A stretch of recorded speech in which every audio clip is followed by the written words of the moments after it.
if you turn on television, you turn on some of the dishonest media, you'll see that, oh, wow, this happened and that happened. What happened?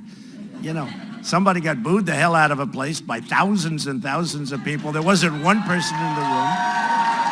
Not one. And then they said, there may not be unity. Unity. There wasn't one person in the room who was with, including the Texas delegation, right? Honestly, he may have ruined his political career. I feel so badly. I feel so badly. And you know, he'll come and endorse over the next little while. He'll come and endorse. But I don't want his endorsement. What difference does it make? I don't want his endorsement. I have such great I don't want his endorsement. Just, Ted, stay home, relax, enjoy yourself. Just a couple of things. I knew his speech. They gave me a speech. I saw exactly what his speech was. Because when you go up to speak, you have to give your speech. You know, we don't want surprises, right? So they gave it. They came to me. They said, it's a boring speech, Mr. Trump. Nothing good, nothing bad. He congratulates you on the victory. And here's the speech. Well, he got up, and in the first two sentences, he added a sentence. In other words, he got up, and he added a sentence, which could have been viewed as a nasty thing in terms of what he said, because he was implying something which is wrong, but that's okay. So he took his speech, and you're bound by that speech, just like you're bound by the pledge, right? You're bound by the pledge. So Ted Cruz took his speech that was done, was on the teleprompter, said hello, then made a statement that wasn't on the speech, and then went back to his speech. See, to me, that's dishonorable. To me, not signing a pledge is dishonorable, okay? It's dishonorable. Not a nice thing to do. And I talk this way because we're all together. We created one of the most successful conventions in the history of conventions. Way is a very nice woman and a very beautiful woman. I have to tell you, I think Heidi Cruz is a great person. I think it's the best thing he's got going in his kids, if you want to know the truth. In a certain way, although he's got good intellect, but he doesn't know how to use it. And he was a good debater, but he didn't do well in the debates against me, according to every poll. I mean, every poll, you know, just great debater, except he lost in every single poll and every single debate.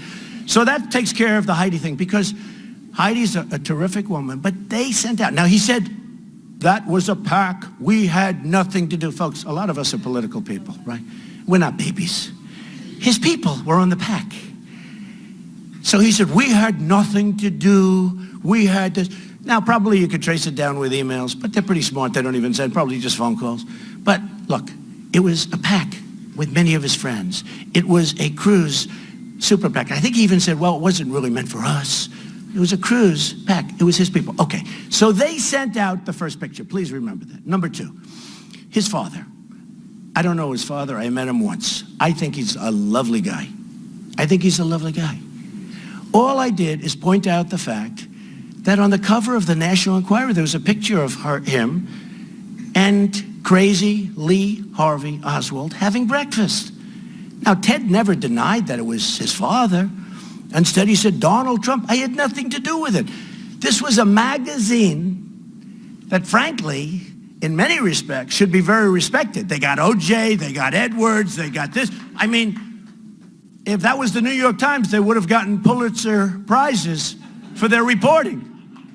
I've always said, why didn't the National Enquirer get the Pulitzer Prize for Edwards and O.J. Simpson and all of these things? But anyway, so they have a picture, an old picture, having breakfast with Lee Harvey Oswald. Now, nothing, I'm not saying anything. They said, and here's how the press takes that story. So this had nothing to do with me, except I might have pointed it out, but it had nothing to do with me. I have no control over anything. I might have pointed it out. But they never denied. Did anybody ever deny that it was the father? They're not saying, oh, that wasn't really my father. It's a little hard to do, because it looks like him.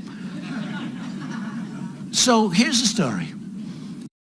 They say, Donald Trump and his conspiracy theories, he went out and said his father was with Lee Harvey Oswald and he assassinated the president. What did I do?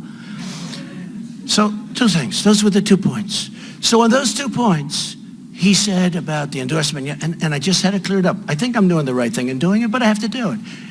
Number one, the Heidi thing you understand. Now, number two, I know nothing about his father. I know nothing about Lee Harvey Oswald. But there was a picture on the front page of the National Enquirer, which does have credibility, and they're not going to do pictures like that because they get sued for a lot of money if things are wrong, okay? A lot of money.